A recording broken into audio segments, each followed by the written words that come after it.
You want to fight crime? Let's get dangerous.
And yes, it is. It is actually showtime. I don't know why it did that, but welcome to another episode of From the Desk of a Small Press Publisher. I'm your host, Joe D. McPhee.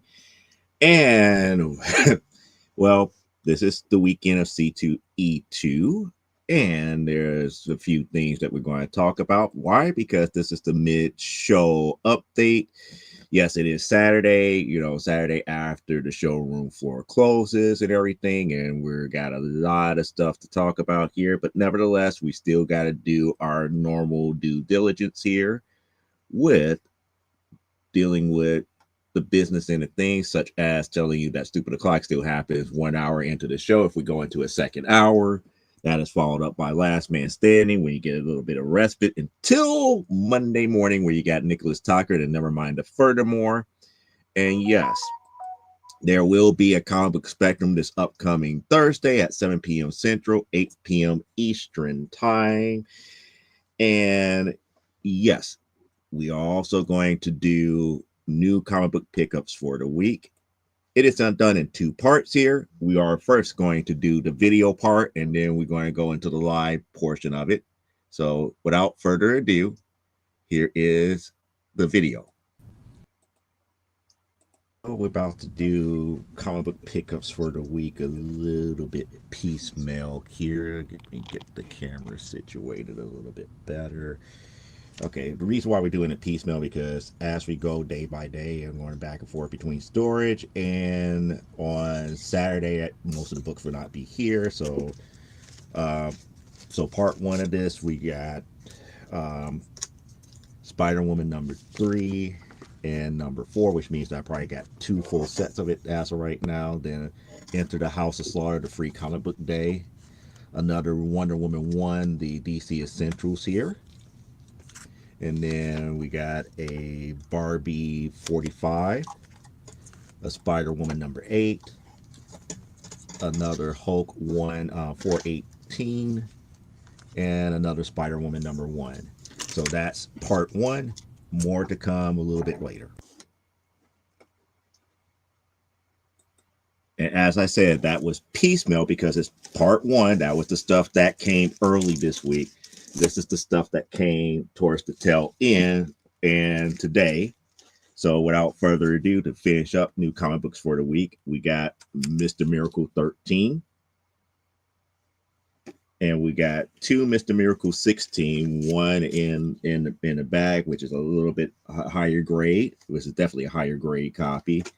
And one that's just more of a, and it's falling, and stuff is falling down already. And one that is a little more like a not a reader beater, but it's lower grade because of the spine ticks and everything. But we got those 2 here.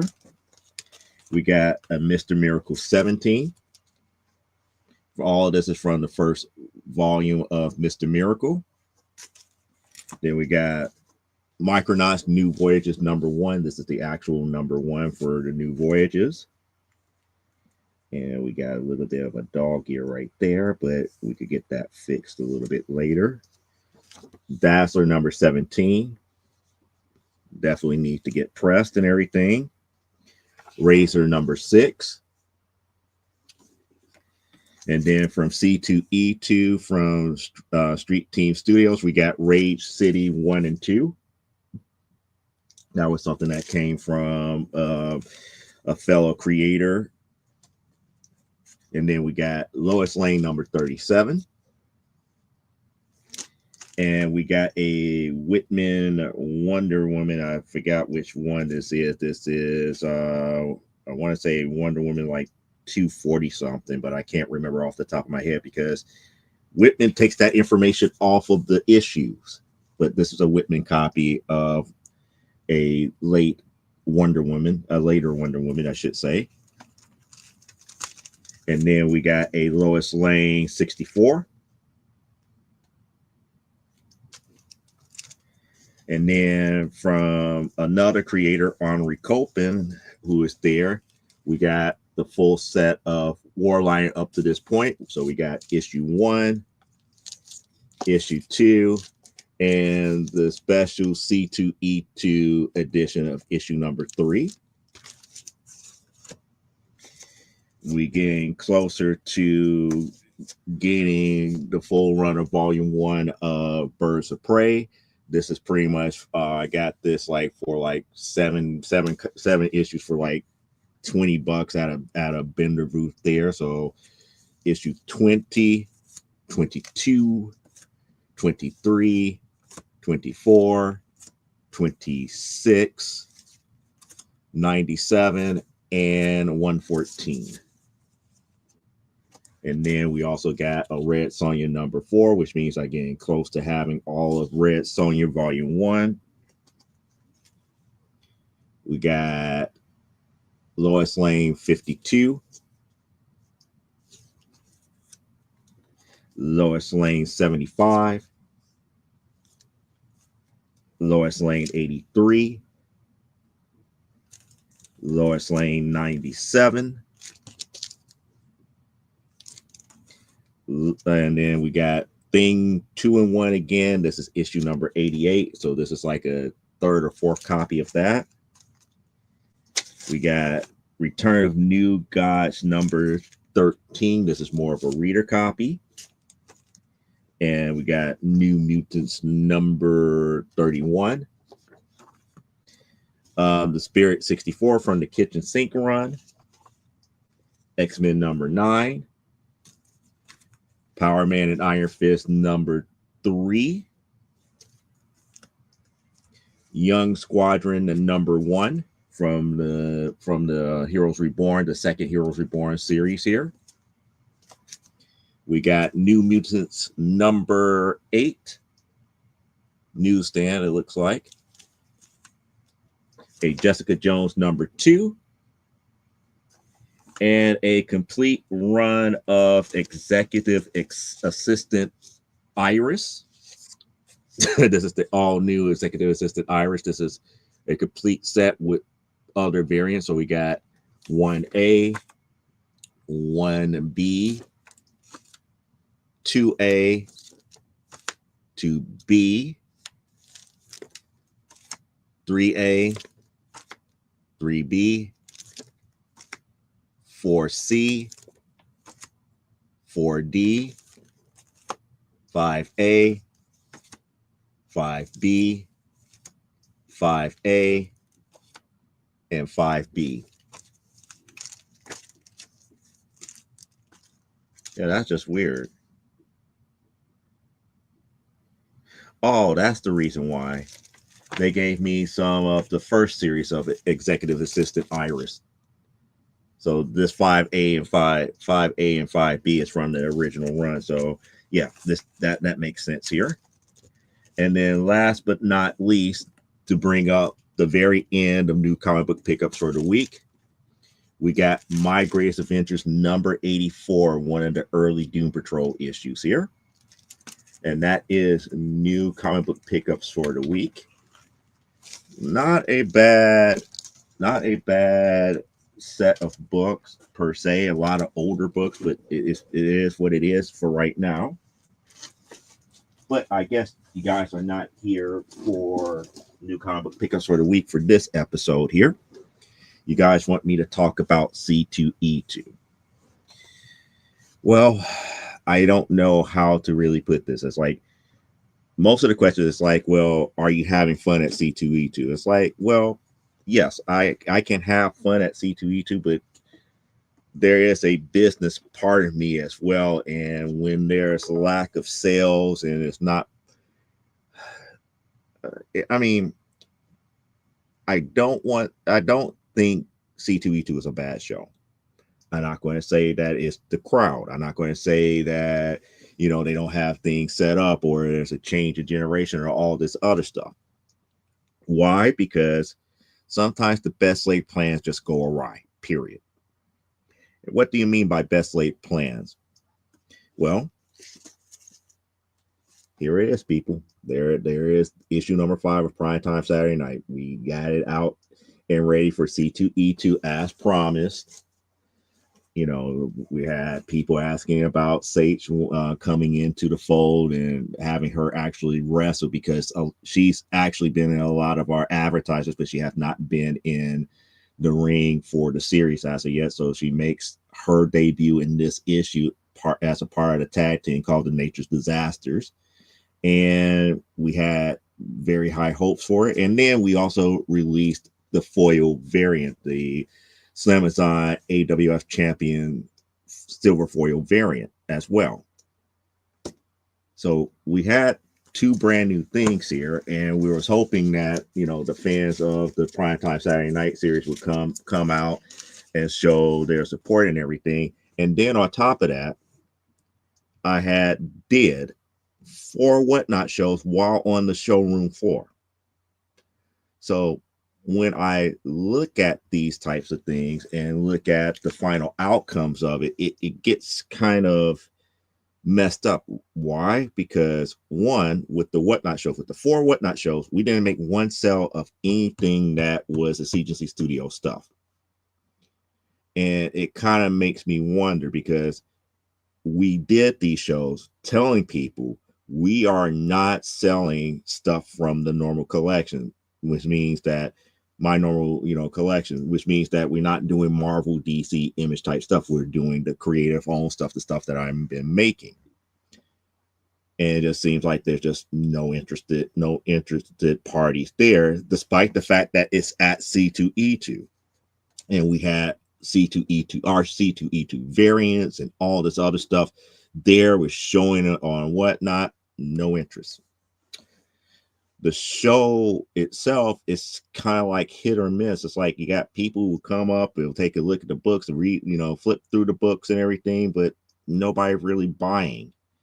And then those who are fans of particular series, it's like, for example, like all the Amazonia people, really didn't stop by because there's no 8 as of yet. So I still have to, get issue 8 out there for them, and they will show up and everything to that magnitude. But a handful of Primetime Saturday Night people did get their issue 5. And when I say a handful, I mean literally like I could count it on one hand. But nevertheless, we had a couple of sales, and I could count the book sales pretty much on two hands and one toe. That's about how much the sales total. Now, most people would be pretty upset, pretty angry, distraught, and everything. And to be quite honest here, I just feel defeated. And the reason I feel defeated is because I have, methodically laid out everything. Everything kind of went to plan. We got our books in time. We got everything on time. We even hyped up the whole thing about the foil and everything that is going to make its debut at C2E2. C2E2 would be the first place that you get that silver foil, and that the other silver foils that we didn't get on time for C2E2 last year was going to be there too. Just nothing. Not too many people were interested, but I wouldn't say interested. I would say people were looking at the stuff, but not really buying. And it's not because of, the stuff is priced too high or this, that, and the other. It's something about maybe the trend about reading comics is just not there, at least physical comics. And, that was something that myself and Elaine was talking about the difference in generations. And, maybe we're not reaching out to the fans like we're want to. So we started talking about difference in engagement and how people engage other people. And once we started talking about that and we start seeing a difference when you start connecting on a different level. Like, for example, I was able to sell a Amazonia 1 based upon the fact that Elaine said, hey, it's like, I see that you got a Wonder Woman t-shirt. He's a big Wonder Woman fan. And we started talking about Nubia and the fact that Nubia is now queen of the Amazons after Hippolyta. And that led to a conversation, which eventually led to a sale. And Lane started talking about other stuff outside of her books and eventually led to a sale of one of her novels. Now, mind you, we all had setbacks here, but it just seems like when we take that step back, we were actually teaching the people who were at the con history about certain characters that they love. And it's like, it in a way, it would take you kind of aback, because if these shows are for pop culture and, you got people dressing up as all these different characters and everything, and they don't know much about them, they just know what they see or what they might heard, that's kind of a dangerous thing. And it makes you wonder, it's like, do you really have an audience for something? I mean, for example, we saw it's like every person that Elaine seen that dressed as Arwen from Lord of the Rings. None of them knew Arwen's history. And Elaine pretty much had to kind of like slow them down and teach them Arwen's history before they could impress other people. And it's just like, yeah, the character looks pretty, somebody that they want to cosplay, she's an elven princess and all this other stuff. It's like, okay, cool. But Arwen was a warrior. Arwen could actually fight. Arwen actually had, magical history behind her. And none of these cosplayers knew any of it. They did not know.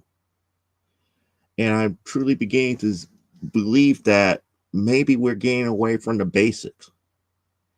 And it kind of feels, make people like myself feel kind of like out of place, because we're up here thinking that it's like, okay, we're building our audience and we're trying to inform them as far as what is available.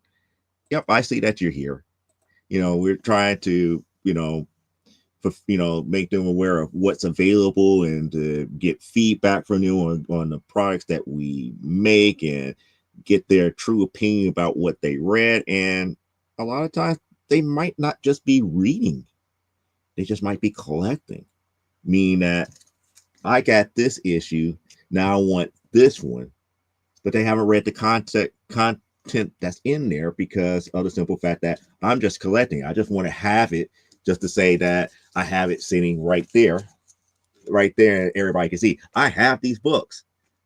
See, I'm a comic book fan. I have these books.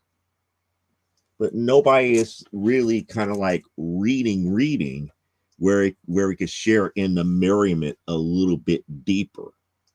A lot of the conversations that I had with different people were pretty much either about movies or other topics.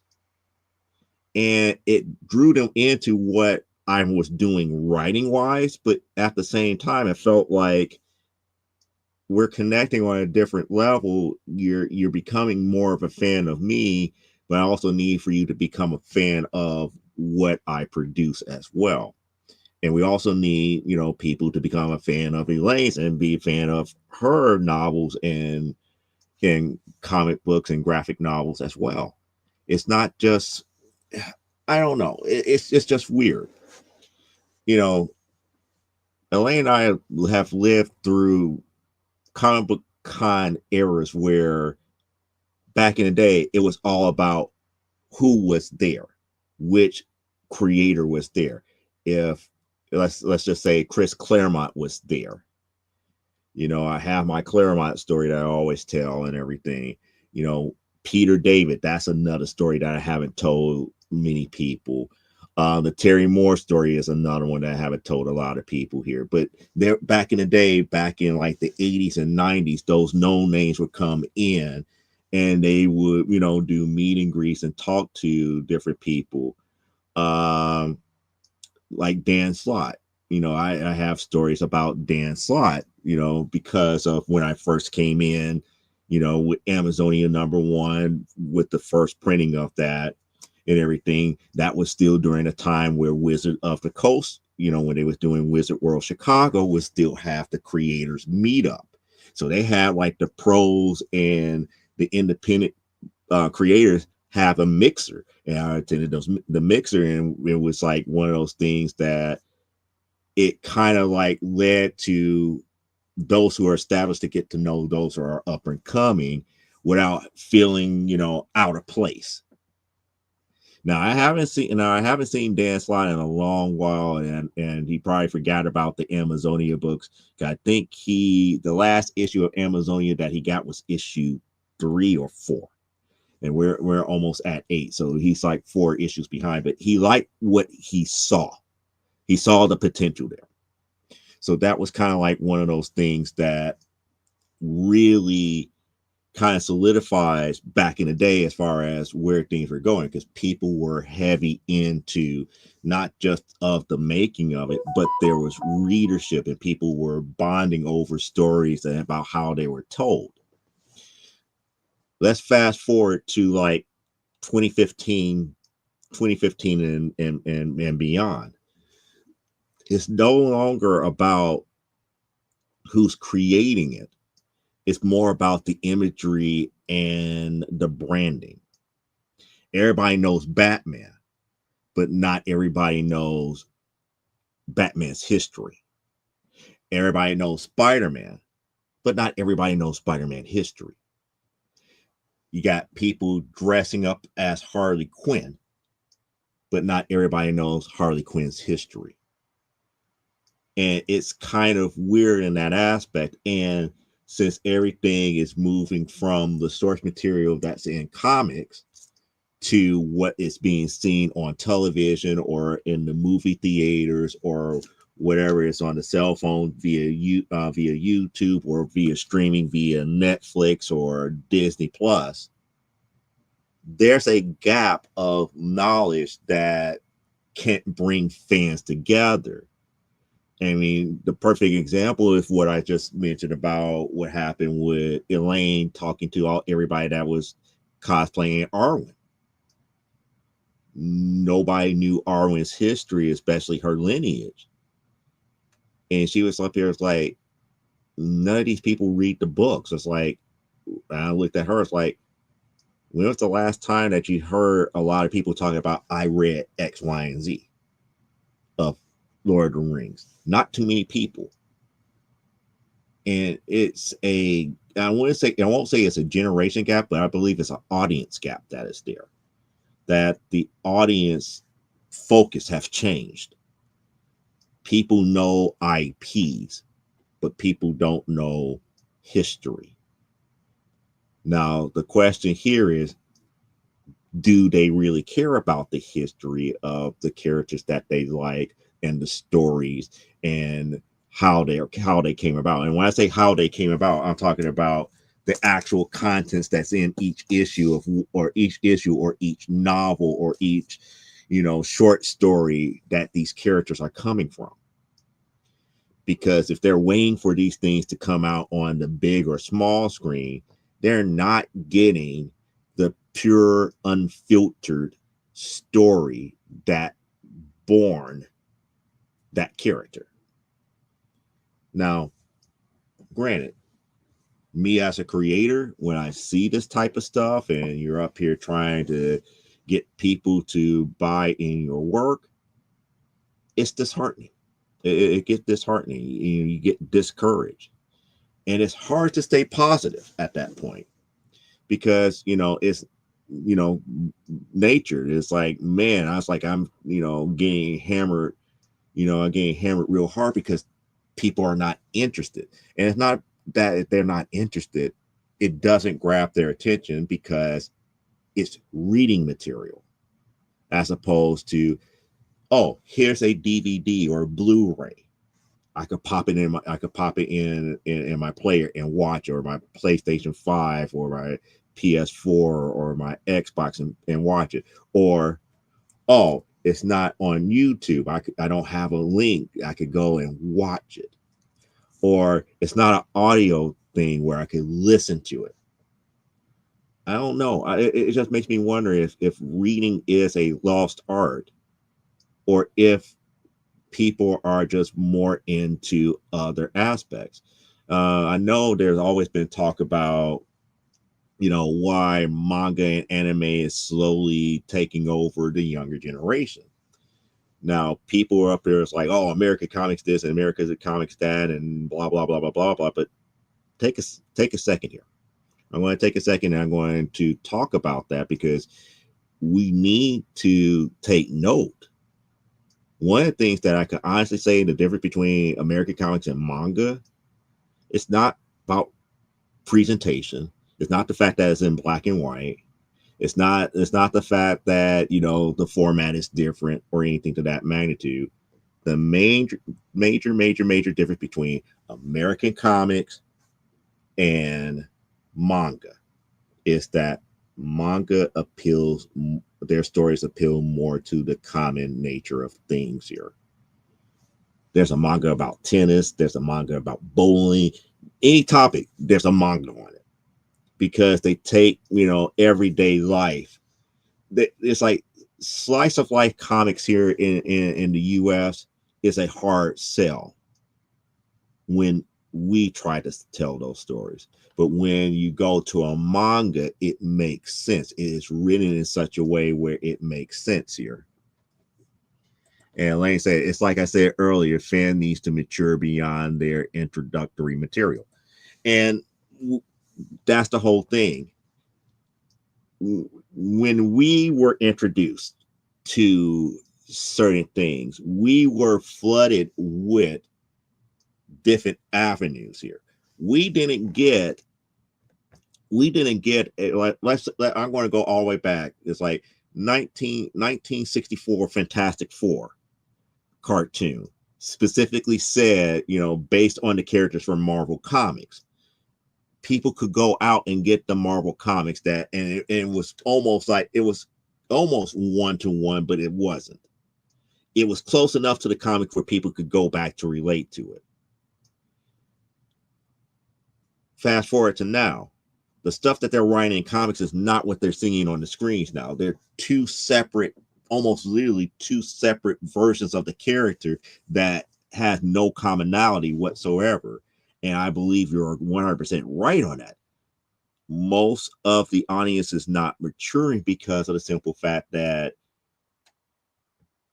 there's those who are in the fandom, and putting fandom in quotes, would say, well, why don't they go back and read, Fantastic Four #1 from 1964? It's like, why they got to go that far back? There got to be other entry points in a lot of these major characters that makes it a little bit more palatable and digestible for them to mature into it. Like, for example, I would never tell a Wonder Woman fan to go back to the 1945 version of, or 44 version of, no, not 44, 1942 version of Wonder Woman #1, or 1942 version of Sensation Comics #1, or even worse, I wouldn't even tell them to get All-Star Comics #8 and read that. No, I'll get something that's more digestible.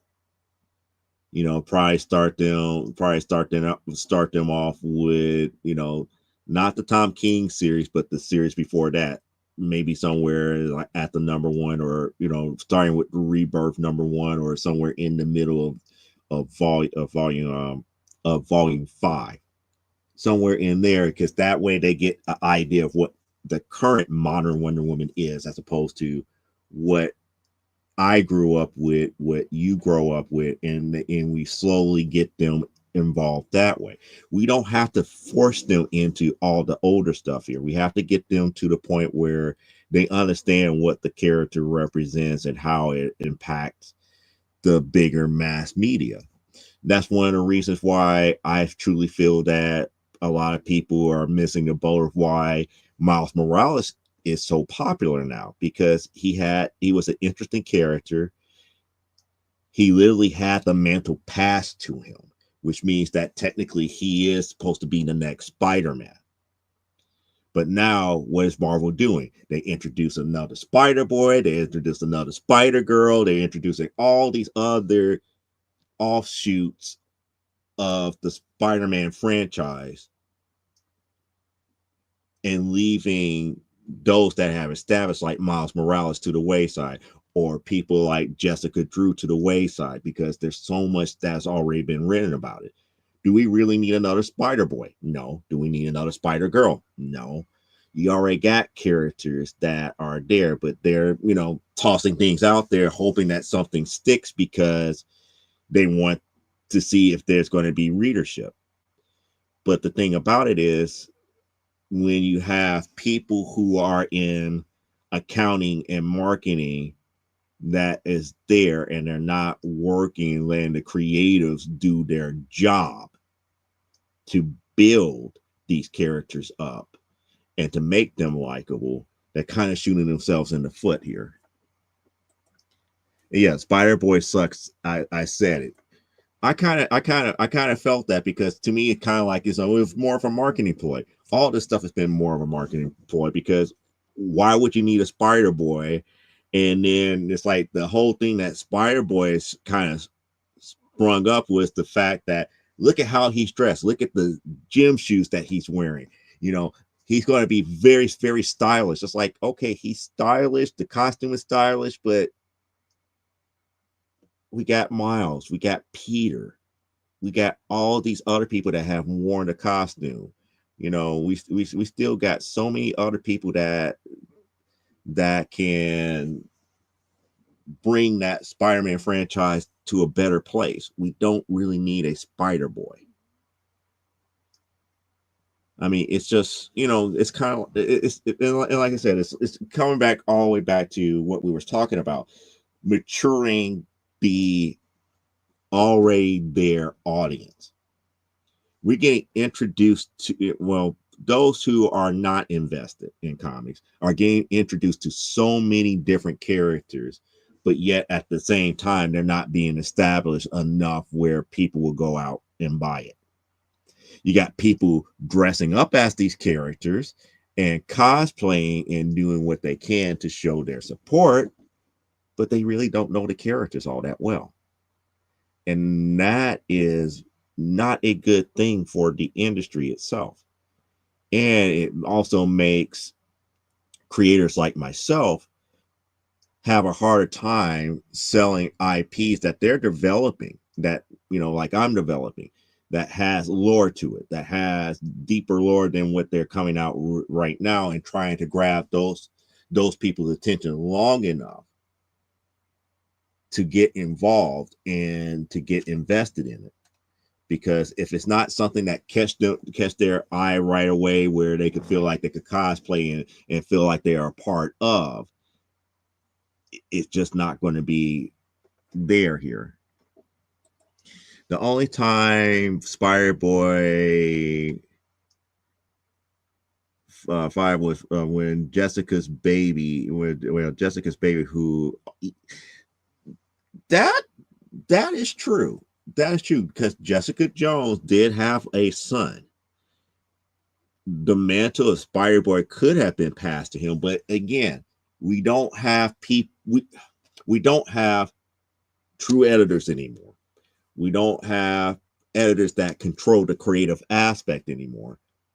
The marketeers and accounting does, because again, they're looking at how can we sell 25 to 30,000 units a month, as opposed to, okay, are we telling a good story that will grab people like we did back in the day? Because when you truly think about it, when you have accounting and marketing coming up with these ideas, and it could be out there in left field, they could grab any old talent to put something to, put pen to paper or pencil to paper and pen to paper and color to paper to make a story that really is subpar. But because it hits certain check boxes, they think it could be a hit. And that's a problem. We need better development. And then those people like myself that are out there that, putting a nose to the grindstone and really developing and working things out to get a polished product out there that people can come in and care about, and they see the work and they see that things are being done to the utmost level. It gets overlooked because of what is already been known and established company wise. It's like when you think of Marvel, you don't think subpar comics. And if you come across, bad stories from Marvel, bad stories from DC, bad stories from Image, bad stories from Boom, bad stories from all these other bigger ones, 9 times out of 10, you're not going to touch something that is a smaller press like myself. Now, am I saying that's the blame for low sales for C2E2? No. What I'm actually saying here is that it's more of a learning experience on both sides. It's a learning experience for myself because, like I said, today was one of the few times I felt like I failed. I mean, literally failed. And as I explained, best laid plans. I ran whatnot shows while I was there. We had brand new issue. We had new content that was out, that was making their debut. We had the shiny foils that were there. We had the shiny stickers, and people came and got their shiny stickers. Did we stick the landing for any sales? No. We had a lot of people come up and look at the books and point out the covers and everything. And one of the things that I got that was pointed out to them is like, a lot of people did not know that that's an actual wrestling move that was being done there in the cover. And they were up here looking as if it's like, that's just strange. That hurts. It's like, yeah, but it's an actual wrestling move. That's an actual wrestling move that can be done. And it goes to show that people's knowledge is just not there like they think that's there, which makes me wonder, are these marketeers really playing on the fact that people don't know what they want until you show it to them, which is weird. I know I see some more comments here. Hold on. Yeah, that's the big part of the problem. Creators are dictated by salespeople. Yeah, that could be a problem. It's the laziness part of the marketing. They've gone from working out how to sell what is created to how to create something that will sell. And that is true. That is 100% accurate. That's the era that we're in as of right now. Because one of the things I would say is like, I would be afraid for a marketing firm to get their hands on something like Primetime Saturday Night, because they wouldn't know how to sell it. They would see the wrestling and everything. They would be like, make it more like make it more like WWE. It's like, no, I'm not. If people want to go and watch WWE, they go and watch WWE. This is not WWE. They look at Amazonia. It's like, well, why don't you change this, and this? Because that changes the story. Why can't you figure out a way to market what is already in existence to make it more palatable? Now, Victoria is saying, I failed in comics so hard, I gave up. I'm sorry that it happened to you, but I know how that feels. And it's not like giving up on comics, but that feeling of failure, meaning that you put your best foot forward. You have brand new material, you're adding on to what has already been established, and then when you bring it to the crowd, it's crickets. Now, maybe it's a part of discovery, those that was there in the very beginning, maybe they weren't able to make it. Maybe they have moved on, but it goes back to audience building and keeping people engaged. Maybe the way that we were engaging people back then is not going to work today. And like I said, it's a lot of learning in this whole process. It's about being approachable more so nowadays than, hey, I got this great book, come check it out. It's more along the lines like, hey, how are you doing? Oh, I see that you dress like this. I'm a fan too, this, that, and the other. And, wearing them down to get them to the point where you can do your pitch.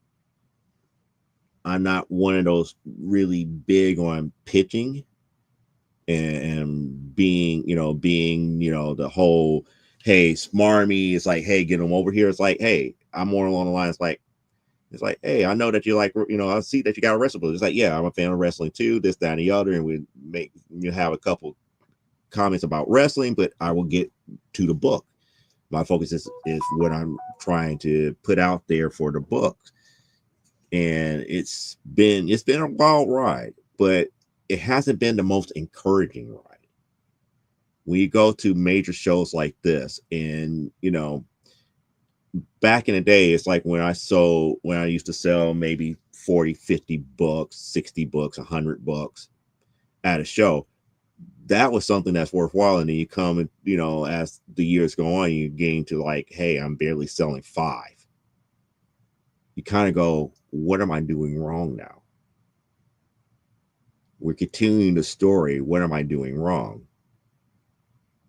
And you kind of reflect on yourself. It's like, what am I doing wrong?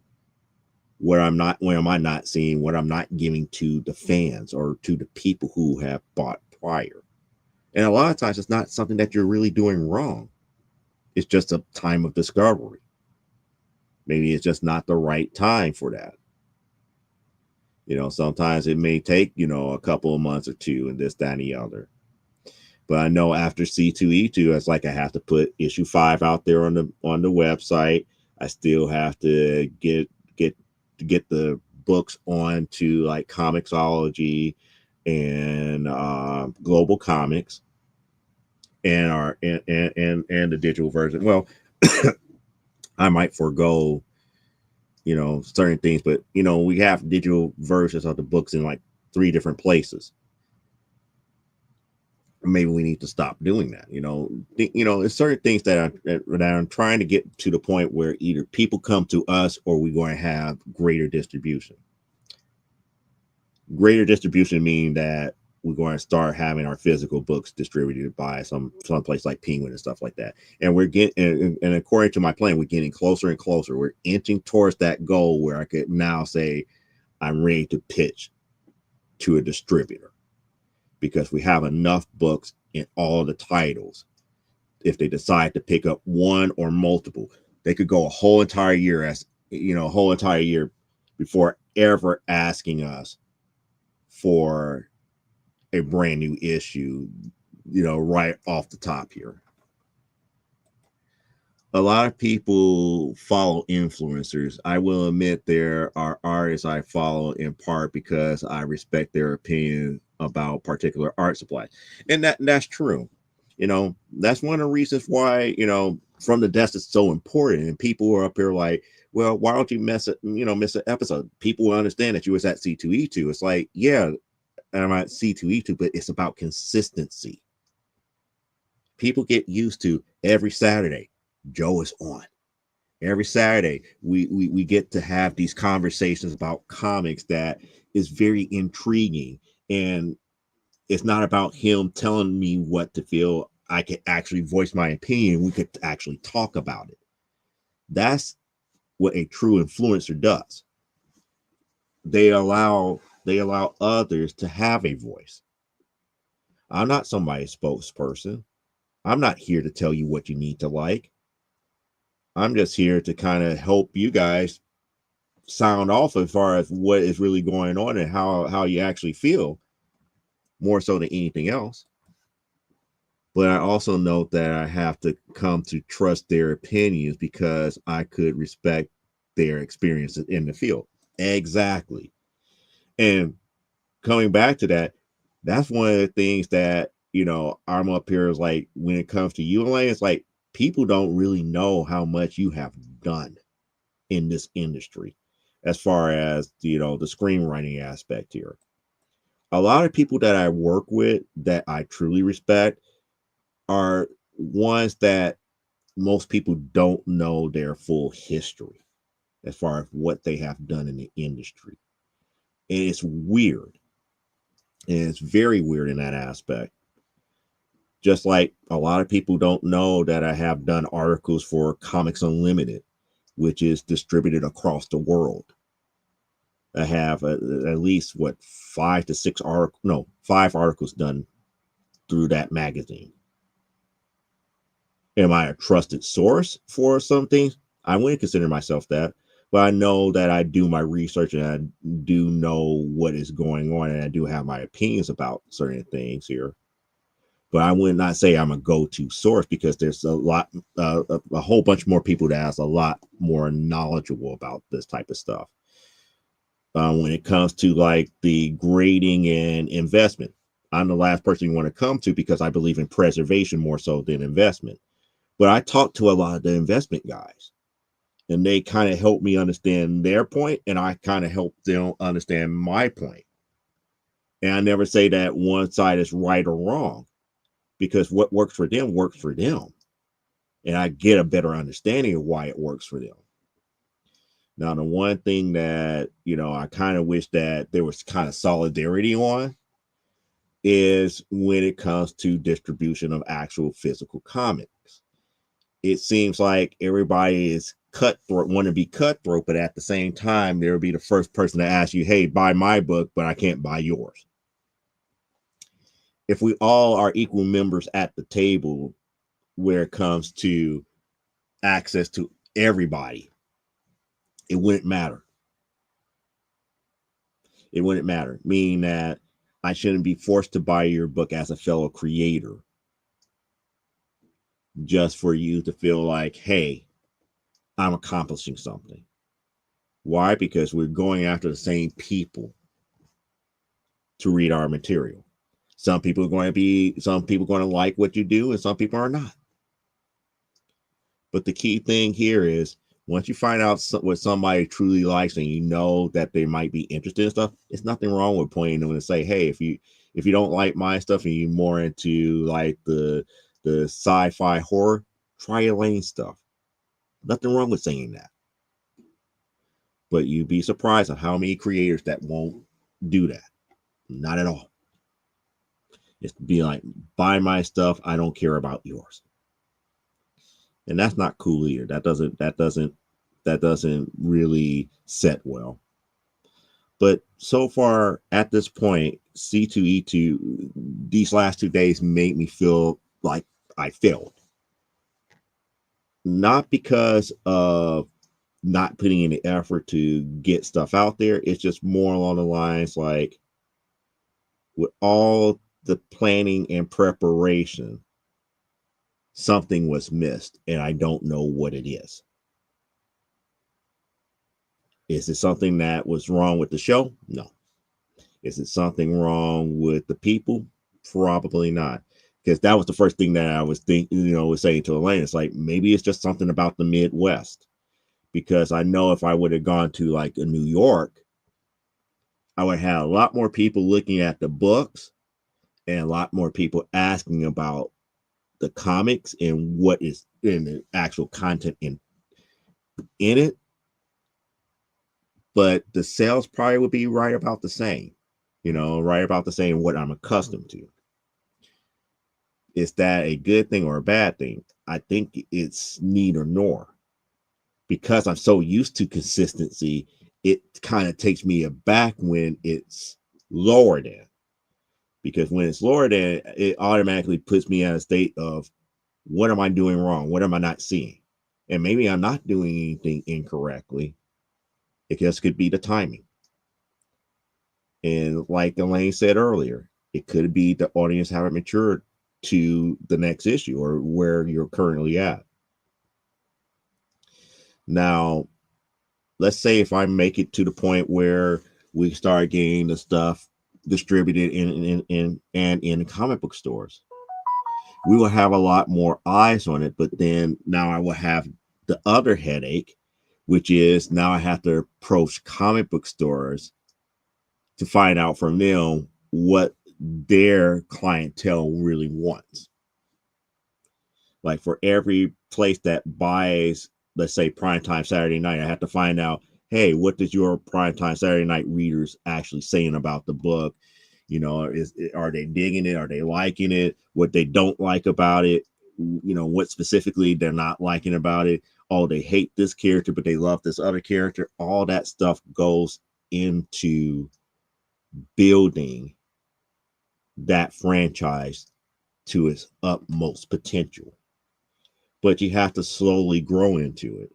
And that's the thing that, you know, Elaine and a couple other people always constantly have to remind me when I get into this, like, I failed mode. It's like, dude, slow down. You have 6 issues out of primetime Saturday night. You have 7, about to be 8 issues of Amazonia out. You have 4 issues of AWF. People in your position over 20, getting close to 20 years, barely have 3, let alone 2 issues. And there's a lot of people that's still on that first issue that's been doing this stuff just as long as you have. You have gone above and beyond. You have created, you have done your due diligence. And this is not even including the one adult title that only a handful of people have actually seen. I could technically publish that at any given time. And I already got 3 issues of that done. But saying all that to say, I have accomplished enough to not feel like I failed. But it was just something about these past 2 days and seeing the lack of sales put me back in that state. And it's just one of those things that, you know, it's going to be kind of like that nagging feeling. And like I said, I kind of chalk it up to imposter syndrome to a certain degree because, you know, ego hurts. You know, ego would take that stuff and make it sound like you're not good enough or it's something you did wrong. It's like, yeah, I think we didn't get much of a variety of folks this time. Yeah, Con Collectors also happens to be at the Stevenson. Really?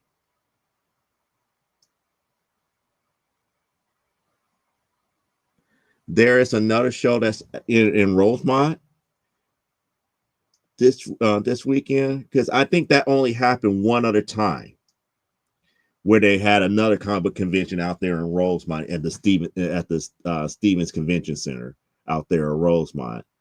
But even with that show, they had all these other more Hollywood type deals out there in Rosemont. So people who were more into the comic book aspect came here. But if you was really, like I said, with pop culture, if you wanted to get though to the celebrities, that's where you went. So it was kind of like one of those things here. Oh wow.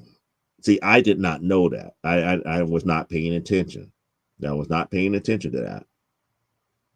I was paying more attention to everything that was going on with C2E2.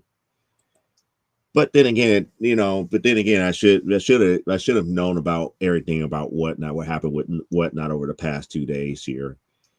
And since nobody was buying, the stuff that I created over the past couple of weeks when I was doing Whatnot shows, because I offered it then for them to get into the ground running. I should have known that when issue 5 and the foils were there and concentrating on the variants that have, the convention variants that 9 times out of 10, because people don't know what they are, that nobody on Whatnot would pick them up. I mean, it was a try. It was a try. It was something different. Would I do it again? Maybe if there's some traction, if I could start getting, the audience over there to see what I do is legitimate. But those people and Whatnot, they're those so-called, hey, I want to get, Hulk 181 for like $2 type people. It ain't going to happen. But they're so focused in on on specific books that they really want to have that, when I do stuff like this, it kind of throws them off, and they just like, oh, that's nice. I'm gonna go over here to Jim Bob over here because he got Hulk #1 for like $5. So, it's kind of like one of those things. But when people were asking, it's like, is C2E2 fun? Yes, it is fun. But when you have to put on that publisher's hat and you have to look at the business side of things and you start looking at dollars and cents, the key thing is that I don't go into C2E2 looking at, I need to make my booth space back. Tax purposes wise is considered a professional meeting and is tax deductible. What is truly not tax deductible is the actual printing of books and the special doodads that we do, such as bookmarks, stickers, and all this other stuff. That's not tax deductible. We have to, look into, hey, are the books selling? Maybe we're giving away too many stickers. Maybe we should start charging for stickers. Maybe we should have a smaller price point of some of our variants. Maybe we should adjust our variant prices. Those are the types of things that you have to go through and put that publisher hat on and really start looking at those types of things here. Are the variants, really necessary? No, they're not necessary. But, people like artwork. And some people like some of the imagery on the artwork, like the silver foil stuff. People were commenting about the silver foils, about how they liked them. But not many people are willing to pay that $20 price point for the silver foils. And it's funny because I see other creators, who, worked on either like a Marvel or a DC book or better known, small press book. Like, for example, I believe Parallax had me to go to one booth here to look for 2 books for. The Poison Ivy that they had, which was a convention was a convention special, was $30. Then they had another one which was called Sugar Pop. They sold out of their regular one, which was the cheaper one. They had a foil variant of it. They wanted $130 for it. And I was looking at, the cost of those 2 books. And I was like, I'm selling my silver foil for only $20, and I can't get anybody to buy that. But yet, here we go. It's like we have an established character. They were selling it. And then whatever creator-owned book Sugar Pop was, they sold out of it. So that tells me either the artist that worked on it was very, very well known, or there's something else about how they promoted that book that caught people's attention. Now, I would not know what they did to promote it. I am not aware of that series. Now, this is one of those times where I kind of wish Parallax was here, where she could say who created and all this other stuff, because that's something that is within the realm of what she likes. So I would not know one way or the other on it, but I look at those types of things, and this is one of the bad things for a publisher to always look at. The grass is not always greener on the other side. It just looks that way. And when you start doing comparisons, it could always lead you down the wrong path. And I caught myself with that. because it's like, if I start looking at that, it's like, let me try what they did here. Oh, we got cheese it up. It says, like, take in consideration that year was insanely busy and that the amount of merchandise, comics, etc. was overwhelming. It's like I got almost every year, and this year was insanely packed. This was one of the bigger years. This was one of the bigger years here, especially since 2020, because 2020, it was packed in 2020 just before they shut everything down. I wasn't there 2021. 2022 was okay. 2023, it was kind of hit or miss. Saturday was very, very big, but Sunday was tiny, and Friday was almost like non-existent. Last year was okay, and this year, like you said, it was kind of packed. It was packed. I mean, I can't complain as far as traffic and stuff is concerned here, but maybe it is overwhelming. And if C2E2 was overwhelming, think about what's going to happen in New York or San Diego or Toronto or some of the other bigger major ones. It's going to be it could be a nightmare to some publishers, or it could be a blessing to some. You just never know. Yeah, Sugar Pop uses adult content. Okay, so that again, that kind of proves it. If it's not safe for work content, then it kind of makes sense. And not safe for work content has its own fandom. It's like, for example, I never understood Zombie Tramp, but yet those books sell. It is what it is. Some books I get and others I just don't. And the reason I don't is not because it's adult content per se, but it is more along the lines like what the story really is about. It's like, I could care less about sexiness unless the sexiness plays into a bigger part of the bigger universe and story. Showing tits and ass does not necessarily mean it's a great book. Okay, Cheese It Up said, I saw some merch I wanted to buy and told myself I could come back to it later. After walking the floor for 4 hours, I forgot where stuff was at and was exhausted and ended up leaving. And I can see that happening a lot. And back in the day when I was not publishing and was just a comic book collector, that happened a lot. One of the worst times I have ever had at a convention was at a Wizard World where they first introduced the Monster Energy drink, and that original formula. I mean, my friend and I was zooming through that floor. We were zooming. It's like we could not stop. We was like looking at all this other stuff, this, that, and the other. Was finding all this type of stuff here, and then the first time that we slowed down, we could barely walk. That's how much we walked and everything. That's how painful our feet were, because we kept going here, there, here, there, here, there, here, there. And by the time we got back to where we was lodging at, we crashed. We tried to get up that next day. We couldn't find anything that we wanted. So yeah, I wholeheartedly know that aspect.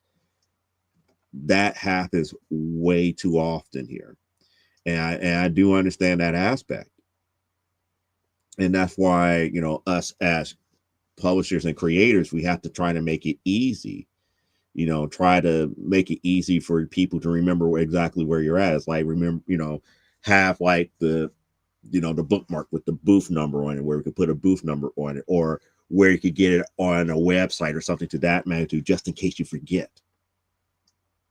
And a lot of times, one of the things that I love doing at shows is like, for example, what I did over on Whatnot, all 6 issues, like each issue is $5. I say it's like you get all 6 for $25. Get an issue get an issue free. Make it enticing. Now, will I do that off of the company website? It depends. If I do a company sale, yeah, don't have a problem. If you're on our mailing list, I might send a code out there to say, hey, here's 30% off of anything in our store. It's just one of those things that just happened. Yeah, it was bugging me, so I looked. Okay. Also, we were up against more of the entertainment and pop culture, i.e., the Breakfast Club fans who came to drink beer and be nostalgic. And that's another thing, the adult people who come and just drink the alcohol and just come just to browse. They're not there to buy anything. They're just there to just walk around and drink beer and have a good time. Andrew James Con, bad idea. I feel you. Yeah. And that was I want to say that was Wizard World 1992 when Monster Energy drink was first hitting the market.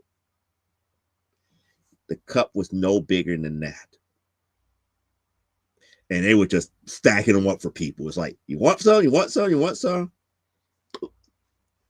We're just gone. And after that, it was like, nope.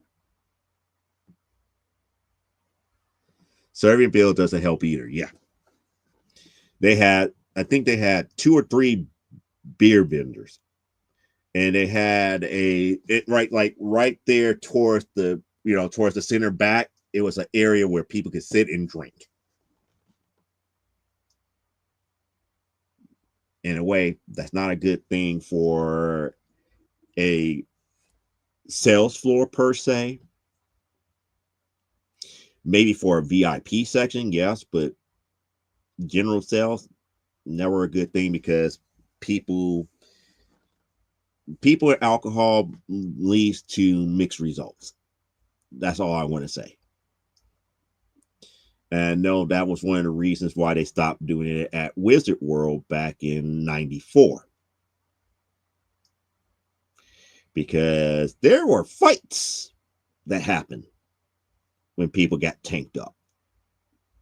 Now, C2E2 has been pretty good. The beer vendors and stuff have been on their P's and Q's. Nobody's really getting overserved. And if they do get overserved, the police are right there. Now, I have seen people get arrested at C2E2. So that's one of the reasons why that's, to me, is one of the safer cons than anything else. Now, with the old Wizard World / Chicago Comic Con, not so much. Matter of fact, Anime Central, that's also, done out of the Donald E. Stevens Convention Center. I have seen people get drastically hurt in the host hotel. Not necessarily on the convention floor, in the hotel, because they go into somebody's room that happens to be over 21, start getting tanked up, and then just doing stupid stuff. There is a reason why I don't do anime conventions anymore. That crowd. That plus, it's very few fans of anime that is of age that I really gel with, which means that, they're not really there doing creepiest type stuff. They're not, there are like general fans of the genre. And it's very few that are just that way, but others I kind of like go like that question mark. Cause like, that girl over there is like 13. Why are you looking at her that way? Stop that. That's not legal. But it's a whole different ball of wax at that aspect here. Maybe that's why the cops were doing some of the dog training. Yeah, sending the message. Yeah, they did. 2022 C2E2. I have saw a lot of people get arrested when they refuse to wear masks. It was a city mandate. You did not wear a mask, you cannot enter the building or enter the cell room floor. People refused. they are like the people politely remind us, like, hey, you have to have your mask and this, that, and the other. They got uppity with those people. CPD was like that. Got them, escorted them out, took them to jail. It's a city ordinance. You just don't. You just don't. You just don't play. But nevertheless, here we're into the second hour here, 10 minutes in. But that's pretty much what's going on at this point. Can we make up sales from the past 2 days? Sure. I mean, we could try. However, the last day is always family day, and people don't understand what family day is. Family day is where everybody and their kids show up. This is a dedicated kids day, which means that a lot of times you're going to have parents with children that is usually up under the age of 13. And a lot of times they're not looking at books like that or books like Amazonia or AWF because they're going to look for something that is a little bit more safe, like an Archie or something that they know that is a little bit more safe. Now, you'd be surprised of how many of those parents would allow them to look at violent stuff, but when it comes to like, oh, that has women up in it, it's like, we're not doing anything sexy in this. It's women's pro wrestling. They watch the stuff on television, but I just don't like it. I was like, okay, but yet you could give them a Punisher book, from the Marvel Max series that has gun violence up in it, and you think that's okay? I believe that's a double standard, but it is what it is here. So, those are the types of things that you want to be up against normally on that third day at C2E2, because normally that's where, they give like a discount for kids coming in and everything. So you have families coming in. And when you say families, they're going to be talking about, 5, 6, 7-year-olds coming in with their parents and everything to that magnitude. And they're just, a lot of times it's not the best, but the key thing that you can try to bank on is kind of like what Cheese It Up is saying. They try to remember where you're at, and Sunday is normally the day that a lot of people come and it's like hope to get something on discount, because it's a lot of stuff to bring back and re-inventory if you have to bring it back in to like a store or a storage. It's a lot of stuff to do. So if you could sell it or sell it at bulk, it makes things easier. And I got to recharge my phone to post pics on Facebook. So, Joe, I will see you in the morning, and everyone take care. So good night, Elaine here. And I might call it a day here too, because it is after 10. I have not had anything to eat for dinner, and I probably won't eat anything harsh or big. But, I do have to be up and out the house here to do day 3, the final day here. But before we go, do you guys have any questions about C2E2 and anything that I just said here? Because that's where I'm at here. I'm like I said, I'm really trying not to feel the way that I feel. But at the same time, it's like, it hurts. It does hurt, dollars and cents wise. But at the same time, it's like you can't let ego get in the way of it.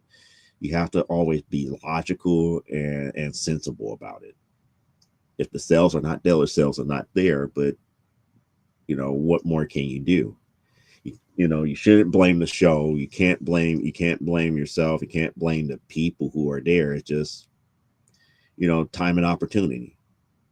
Sometimes you might waste the time and opportunity, and other times it just wasn't meant to be. But let me see what you guys think here. What do you guys think about everything here? Because I know Cheese, it sounds like he was there, or she was there, or whoever his Cheese was there at C2E2. I'm wondering if some of the what some of your other people think. It's like, what are your guys' experience here? I mean, if we get nobody else chiming in, then we're just going to call it a night. So we're going to give you a few moments here, and like I said before, the brand new issue number 5, It is out. We got the silver foil variant of Slam Zion as AWF champion as the variant for issue number 5 here, and we got Cheese It Up saying, if you could somehow get your work to a wrestling tease booth, maybe have them to shout it out. I have tried to do that a couple of times, and not everybody is very, if I could say, very friendly on the top of that. And then during this con, I should say this convention, I found out what I needed to find out about another project that I worked on. I have mentioned this once before, but yours truly have worked with Todd Black and another artist, and we produced a AEW comic book that we sent up their chain of command. We wanted, a licensing deal to produce their books. What ended up happening is that it went up their chain of command. We never heard back from them, and then all of a sudden we had the DC published what they did for AEW, which was pretty much laughable. What we did for them was more feasible. What DC did for them was kind of like a short little who's who for like 6 of their wrestlers. So the person that I work with, Todd Black, finally, came to me and says, like, here, this is what actually ended up happening here. They finally gave us an emphatic no. And I wish I would have known a little bit earlier about the emphatic no, because, I'm up here thinking it's like, as long as I still produce primetime Saturday night, it's like I'm working on my skills to actually do matches correctly. And that's the whole thing. I want, if we go and do a wrestling comic book, whether it be for WWE or AEW, we got to get the in-ring product correctly in comic book format. That's why I try so hard to make primetime Saturday night so, to a point where it mimics it so much, but is so different at the same time. But yeah, coming back to your comment here, yeah, I have tried it with wrestling tees and everything. It's just one of those partnerships that's going to be a hit and miss. Sometimes it works, and you get somebody that works for them to at least pitch the idea to their main guys, and then it just falls apart from there. It'd be easier for me to kind of like work with somebody that's independent. Like, for example, if I knew like an independent show promoter and they have local shows here, it'd be easier for me to go into the local shows and sell these types of books there and talk to the wrestlers that way and probably pitch to them for like their own series. Easier than to work with a merchandising outlet to have them to kind of shout it out here. But going back to another thing that you said here, I have approached other wrestling podcasts. Now, the last time I did that was when AWF first came out, and everybody kept saying the same thing. It's like not enough wrestling, not enough wrestling, not enough wrestling. The majority of them fell apart, which means that they're not really podcasting anymore like they used to. And the newer people I just haven't met yet. I haven't met anybody that has been consistent where I can say, here's a whole stack of primetime Saturday night. Tell me what you think. If you can do a podcast, tell me what you think. Are we far off base or anything to that magnitude? The last person that read primetime Saturday night, their exact comments that said it's not bad, but it's better than the WWE Divas division. And I was like, I'll take it. It's mixed signals, but I'll take it. But, that's where things are at as far as branching out. Now, the cool thing about it is that Primetime Saturday Night does have a role-playing game. I haven't released it as of yet. At least I haven't released the full manual. We have the manual already done up. I just haven't found a hardcover printing source as of yet, and we have not purchased the ISBN numbers for the books, because the way I understood ISBN numbers, as far as when you buy them, you have to buy an ISBN number for every format that you publish. So that means if you do a digital version, that digital version has its own ISBN number. Softcover has its own, hardcover has its own, and any other format that you put it in. So when you look at 3 to 5, that is a big chunk of change to drop at one time. So when I actually find a actual printer that could do hardcover books, that's when we're going to make the move and have Elaine do her edits and everything to make certain that everything makes sense. And then I'm going to shoot it back over to Lockdown Games, the people who actually did the engine for it, to make certain that everything looks good on their side, that we didn't do anything wrong with the engine and everything. And then we send it to print.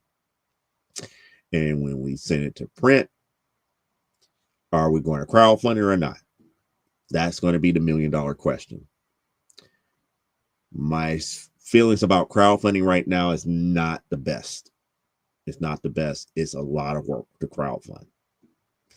And I don't think there is enough of an audience base to support what we do with the role-playing game, the old school pencil paper role-playing game.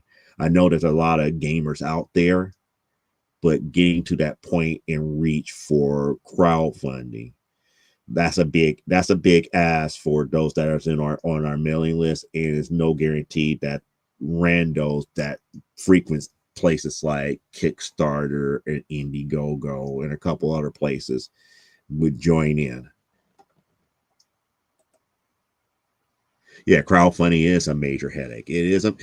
People don't realize crowdfunding is pretty much a full-time job for 30 days.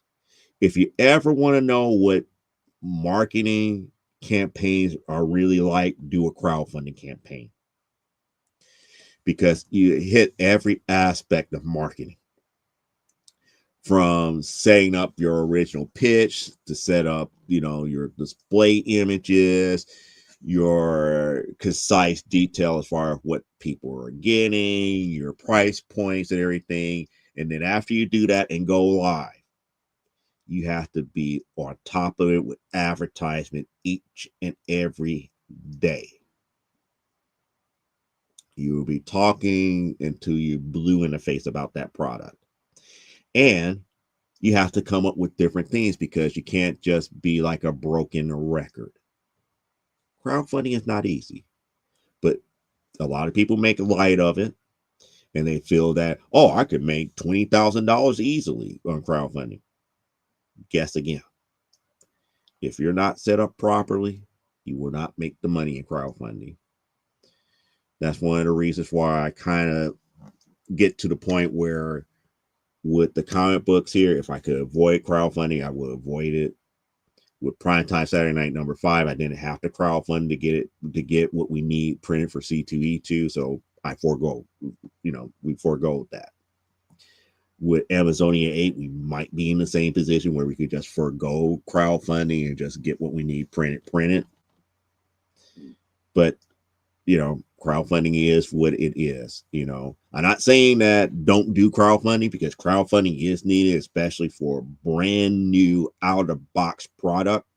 Yes, it's okay to crowdfund, but things that have been established, it's kind of a mixed bag, because you're hoping for new people to join in the audience. But then again, like what this one crowdfunding teacher told me, Tyler James here, it's like, when you look at the bigger picture, is the person who backed you on crowdfunding really your customer, or is it Kickstarter's customer?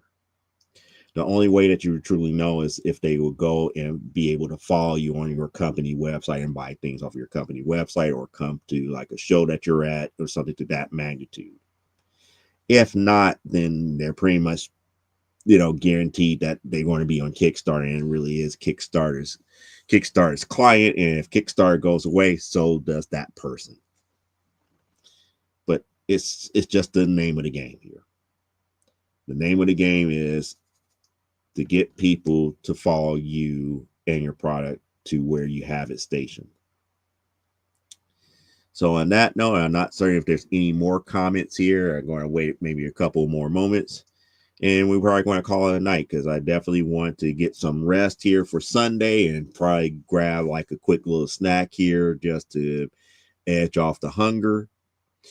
I thank you guys for joining in on this conversation. I believe that this was like one of the highest viewed episodes here dealing with C2E2 for 2025. I know I wish I could have been a little bit more happier and joyous and saying it was great. We had all these type of sales, but no, it was fun. It was fun as far as the people that we met, the stuff that they had there, the books that were available, and that was the stuff that was picked up. The bad thing about it is that it was just a lack of sales for what we offered this year. And like I said, I believe Cheese It Up said it best. Maybe this year was so big that it became overwhelming. And I truly believe that that could be the case here. And like I said, it's nobody's fault. No matter how you feel one way or the other, it really is nobody's fault. Things happen for a reason, and sometimes that reason is well beyond your control. And it looks like there's no more comments. So at this point, I would say live life, grow, and be well.